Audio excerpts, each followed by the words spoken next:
Hey guys, back again. I just want to do a short video on how to stay warm in the wintertime. So I don't know if you guys knew, but before I bought this van, I lived about 6 to 8 months in the back of my pickup truck in high elevation, about 9,000 feet. And during that time, everything was frozen. So I learned a lot of ways to keep warm. At that time, I actually used a heated blanket to keep myself warm. And then at 9,000 feet, temperatures dropped to -6 sometimes. That was the coldest I ever stayed up there. And literally your boots would be still frozen, your socks would be frozen. The only thing I could recommend if you did do something like that is moisture control. You definitely don't want too much moisture in the back of your cab.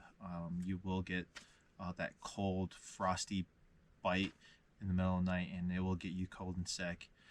So I had a heated blanket that was running off my solar, and I do have a video of my truck build out, and that's the truck that I actually was living in for 6 months, 6 to 8 months. And then last year I got the van and I built that one out, and that's why I'm staying in right now.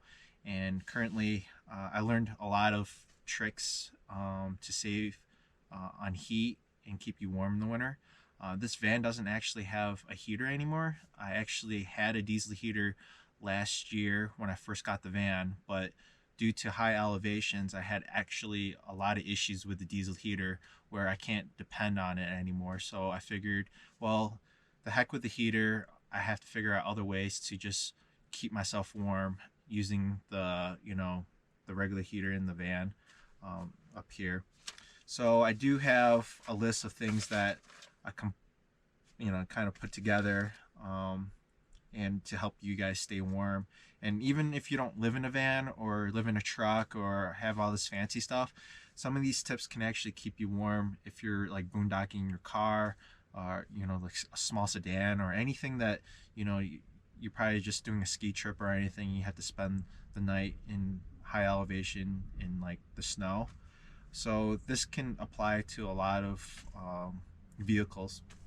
So the number one moment, I don't have any window coverings, but window coverings is probably like the number one thing I would suggest, especially if you have like a small car or anything. You want to just encapsulate as much heat as you can. I would still crack the window open a little bit, but insulation, window coverings is number one. And I actually have one that I use for my van. So this one goes to the side of my van. So as you can see, I have reflective on one side, and then I have this Thinsulate. This Thinsulate was like leftover materials that I got from insulating my van, the whole van. This is like, you don't have to worry about any off-gassing on this or anything. This is actually the same stuff that you use for like your hiking gear, or even some sleeping bags actually use this. So it's a 3M Thinsulate, and I have actually all the walls in this van filled, and even my headliner, with this stuff.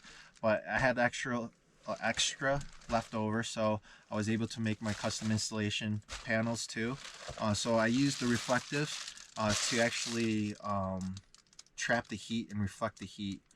So I can use this in the summertime. So like right now, especially if this was in the wintertime, the summertime, I would put this on the exterior so the sun would hit it and bounce off, and it won't like radiate into my vehicle or my windows.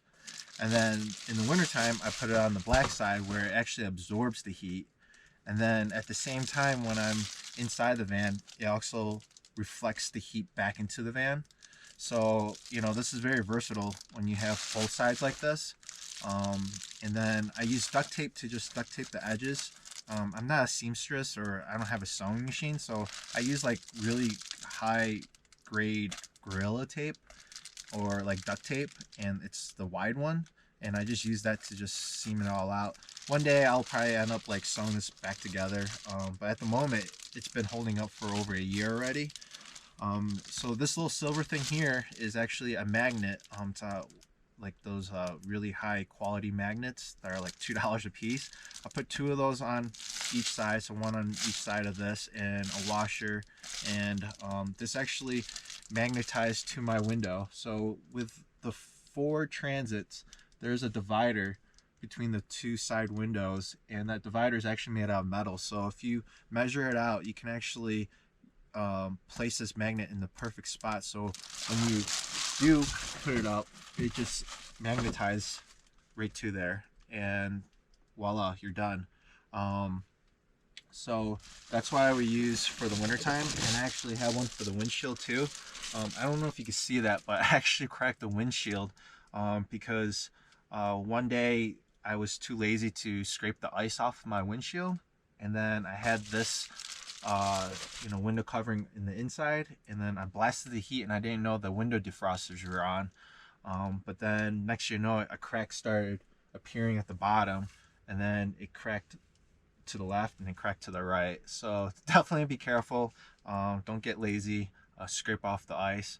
But I'm not gonna really replace my windshield because I know this summer I'm gonna be doing a lot of driving. It's just gonna get hit by a rock or something again. Next thing, maybe this doesn't apply for car campers, but also you want to isolate your. To do that, I actually have curtains here. You can actually see a curtain here and a curtain here. I would actually close this whole curtain up and separate the living space to the driving side space, and this will help incorporate, like, it would divide the temperature, so it would literally be 10 degrees difference.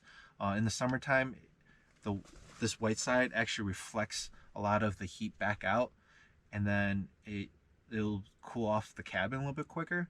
And in the wintertime, I actually blast on the heat and keep this curtain like half open with this fan on to help circulate the air and push all the hot air back into my living corridors.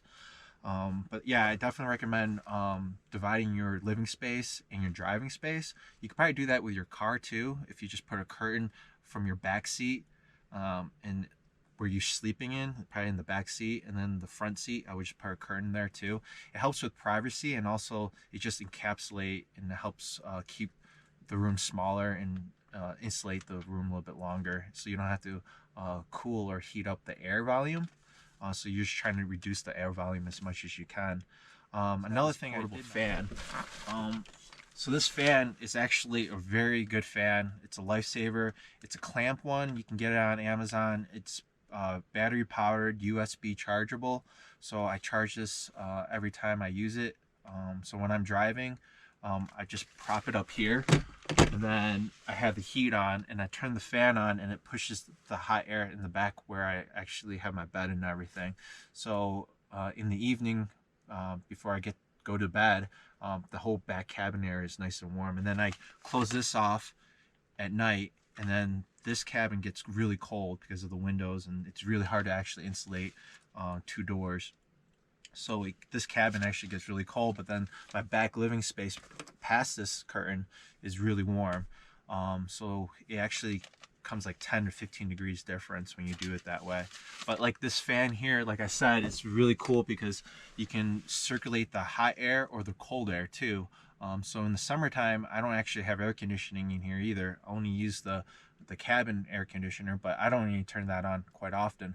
I just have max air fan and a fan here, and then I have a little thing that props the back door open, and I have the air circulating.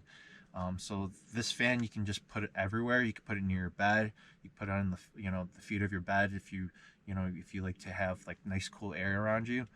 So I do recommend at least a portable fan where you could just take with you. I've seen people use like the Ryobi ones, so they can use their power tool batteries. I actually have one. Those are pretty good too for camping. But the fan circulating air, moving that really stagnant air around helps a lot. So that's number one thing I would actually recommend getting. Even you can stick it in your window too.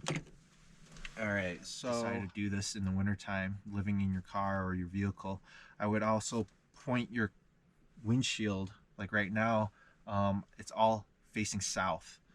So you have the sun raising from the east to west, and when you have your windshield pointing south, you're absorbing all that solar energy, the solar heat that's coming through, and you'd be surprised how warm your vehicle gets in the wintertime. It could be like 20 degrees outside, and it could be pretty comfortable in here, probably like 60s to, you know, high 50s inside your vehicle. So I would always recommend pointing your vehicle south to just get that solar heat. Then another thing I would actually recommend is insulating your back door. So if you have like a back windshield or anything like that too, definitely use the window covering, but then you can also stuff your old sleeping bags back there too. So it becomes like an additional R value. So that's why I did. There's a clip of that that we'll insert here. And then another thing is, I know hardwood floors are easy to take care of, and actually it's really like you just take a broom, you could just clean the floor of your van or your vehicle. But in the wintertime, those floors get really cold. A lot of the heat actually, a lot of cold radiation comes from the floor of the van. I just, you know, when I'm jumping off the bed and landing on the floor, it's very cold, comparable to anything else. Because I guess your vehicle's parked over like sometimes a pavement, and that pavement actually gets really cold during the daytime, and it just the cold air just stays underneath your vehicle and then just rises and radiates through the floor. So I do recommend insulating your floor as much as you can. That's where I feel that the more cold air drafts are coming from. And hardwood floors are great and everything. I haven't installed my hardwood floors in yet, but I did keep my old on this in this van, where I was able to get scrap rugs, and I was able to lay it down last year, and I kept that there, and luckily I did, because rugs definitely keep the warmth in.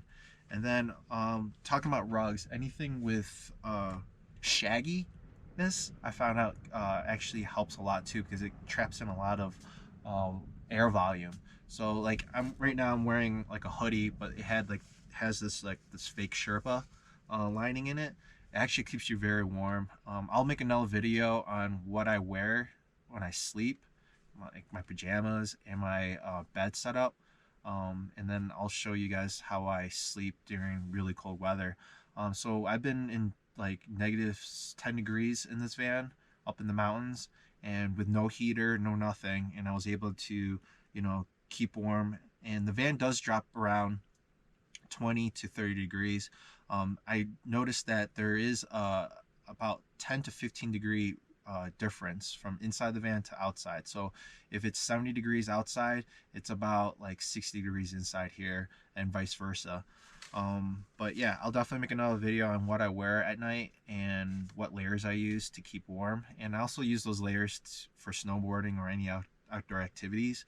And I've been living pretty comfortable for the last, you know, 4 or 5 months already in Colorado. So, you know, it's definitely gets cold out there, but then you get used to it. And for you to get used to something is better than relying on something that's artificial, like heat. Like a heat source. So hopefully this video helps out a little bit more. If you have any other questions, you know, just shoot me a text or whatever. And if you have anything else, just leave a comment. All right, hopefully this helps you guys out, and stay warm out there, and peace.